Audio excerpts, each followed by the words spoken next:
Hi అండి, welcome to my channel. ఈరోజు టమాటా ఎండుమిర్చితో రోటి పచ్చడి చేశానండి. వేడి వేడి అన్నంలోకి ఆ పచ్చడి వేసుకొని కొంచెం అంత నెయ్యి వేసుకొని కలుపుకొని తింటే నోటికి ఎంతో టేస్టీగా ఉండే టమాటా ఎండుమిర్చి పచ్చడి బాగుండిద్దండి. చూడండి, అసలు ఒక ముద్ద కూడా మనం మిగల్చకుండా తినవచ్చు, ఎంతో టేస్టీగా ఉంటుంది. మీరు ఇలా ఒక్కసారి ట్రై చేయండి. నేనైతే 100 గ్రాములు ఎండుమిర్చి, చిన్నులపాయి, చింతపండు, టమాటాలు ఒక 1/2 కేజీ తీసుకున్నానండి. వాటన్నింటిని శుభ్రం చేసుకొని నీట్గా వాష్ చేసుకొని పెట్టుకొని చిన్న ముక్కలుగా కట్ చేసుకుందాం. ఇప్పుడైతే బాండీ పెట్టుకొని పొయ్యి వెలిగించి ఎండుమిరపకాయలని నూనె కొంచెం వేసుకొని ఫ్రై చేసుకుందాం. కొంచెం అంత ఉప్పు కూడా గల్లుప్పు వేసుకొని వేపుకుందామండి లైట్గా. నేనైతే ఎండుమిరపకాయలు సగానికైతే ఎరవలేదు, మీరు సగానికి ముక్కలు చేసుకొని వేపుకోవచ్చు. ఎండుమిరపకాయలు అయితే ఏగిపోయినాయి, పక్కన పెట్టాను. మనం ముందుగానే కట్ చేసుకొని పెట్టుకున్న టమాటాలని అదే బాండీలోకి వేసుకొని మెత్తగా ఉడికేలాగా మగ్గించుకుందాము. సిమ్లో పెట్టుకొని మంచిగా మగ్గించుకుందామండి ఉల్లిపాయలు. దీంట్లోకి ఇప్పుడు మనం ఇంత చూపించిన విధంగా చింతపండు, కొంచెం ఆయిల్ వేసుకొని మెత్తగా మగ్గించుకుందామండి. ఈ పచ్చడి టమాటాలు ఎన్నో రకాలుగా అందరూ వాళ్ళ ఇష్టం వచ్చిన రకాలుగా చేస్తారండి. నేనైతే ధనియాలు, జీలకర్ర అవైతే నేను వేయలేదు. మీరు కావాలంటే వేసుకొని ఎండుమిరపకాయలతో పాటు వేపుకోవచ్చండి. ఇప్పుడైతే మూత పెట్టుకొని మంచిగా మగ్గించుకుందాము.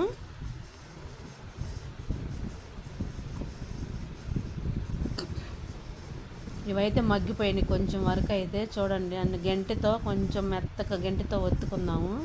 అలా ఒత్తుకుంటే మెత్తగా అయిపోతుంది. ఈ చట్నీ టమాటా ఎండుమిర్చి చట్నీ దోశల్లోకి, ఇడ్లీలోకి, రాగి సంకట్లోకి కూడా బాగుండిద్దండి. ఎంతో రుచికరంగా ఉండిద్ది. అసలుకి ఇన్స్టెంట్గా తీసి తినవచ్చే వాళ్ళకి బాగుండిద్దండి ఇది. చూడండి, మెత్తగా మగ్గిపోయినాయి టమాటాలు అయితే. ఇప్పుడు ఈ ఎండుమిరపకాయలని, ఈ టమాటాలని, చింతపండు అన్నీ వేసుకొని పెట్టుకున్నాక ముందుగా అయితే రోటిని అయితే శుభ్రంగా కడుక్కొని పొడి క్లాత్తో తుడుచుకొని పెట్టుకున్నానండి ముందుగా నేను. ఇప్పుడైతే దాంట్లోకి ఎండుమిరపకాయలు, ఉప్పు, మనం ముందరగానే ఉప్పుతో వేపుకున్నాం కదా, అవన్నీ వేసుకొని మెత్తగా దంచుకోవాలి. మీకు కావాలంటే మిక్సీలో కూడా వేసుకోవచ్చండి. మిక్సీలోకి అయితే అంత టేస్ట్ అనిపించదు, మనం రోట్లో నూరుకుంటే పచ్చడి టేస్టే వేరబ్బా. ఎండుమిరపకాయలు అయితే మెత్తగా నలిగిపోయినాయండి. నేను ఇప్పుడు కొంచెం టమాటా గుజ్జును వేసుకొని నూరుతున్నాను. చూడండి, కలర్ఫుల్గా ఎంత కలర్గా వచ్చేసిన అసలుకే చూస్తుంటే నోరు ఊరిపోతుందండి. మీరు ఇలా ఒకసారి ట్రై చేయండి. ఎంత పచ్చడి అయితే మెత్తగా మెదిగిపోయింది. ఇప్పుడు కొంచెం చిన్నులపాయలు 2 వేగించుకొని పెట్టుకున్న ఉప్పు గళ్ళు అయితే ఉన్నాయి కదా, అవి కూడా దాంట్లో వేసుకొని ఉప్పు సరిపోని చూసుకొని చిన్నులపాయలు మెత్తగా నలిగించినాక ఇప్పుడు మనం ముందుగా నూరుకున్న పచ్చడిని అయితే అందులోకి వేసేసుకుందాం. మిక్సీ కన్నా కూడా రోట్లో వేసి పచ్చడి నూరుకుంటే ఎంతో టేస్టీగా ఉండిద్దండి. చూడండి ఎంత ఎర్రగా వచ్చిందో, కొత్త మిరపకాయలు కదా. వీటిలోకి జీలకర్ర, ధనియాలు, కరివేపాకు కూడా వేసి ఎండుమిరకాయలతో వేపుకుంటారండి. నేనైతే అట్లా వేపలేదు, నేను న్యాచురల్గా చేసేది. ధనియాలు, జీలకర్ర అంటే లేదు, మీకు కావాలంటే వేసుకొని వేపుకోవచ్చండి. ఎన్నో రకాలుగా 4-5 రకాలతో చేసుకోవచ్చు ఈ పచ్చడిని. మనం ముందుగా పొయ్యి వెలిగించుకొని బాండీ పెట్టుకొని ఎండుమిరపకాయలు వేసుకొని ఆవాలు, పచ్చిశనగపప్పు, మినపప్పు, జీలకర్ర అయితే దాంట్లో కలిపాను, తాలింపు దినుసులు వేసేసాను. ఇవి ఫ్రై అయిపోయిన తర్వాత వేపుకొని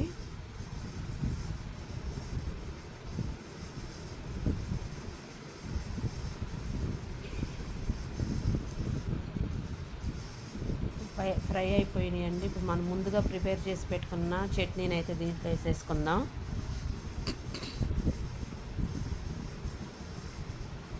చూడండి ఎంత రంగు, ఒక్క ముద్ద కూడా వదిలిపెట్టకుండా. దోశల్లోకి అయితే ఈ పచ్చడి సూపర్గా ఉంటుందండి. శనగిత్తనాల పచ్చడి, చట్నీ అని అన్నిటికన్నా ఇది చేసుకొని పెట్టుకుంటే 2-3 రోజులు 4 రోజులు అయినా ఉంటుందండి, నిల్వ ఉండిద్ది. పచ్చడి చూడటానికే నోరు ఊరిపోతుంది ఫ్రెండ్స్. మీరు ఒక్కసారి ట్రై చేయండి. వేడి వేడి అన్నంలోకి నెయ్యి వేసుకొని తింటే ఒక ముద్ద కూడా మిగల్చకుండా తినేస్తామండి. ఈ వీడియో మీకు నచ్చితే లైక్ చేసి షేర్ చేసి కామెంట్ చేయండి friends. Thank you for watching.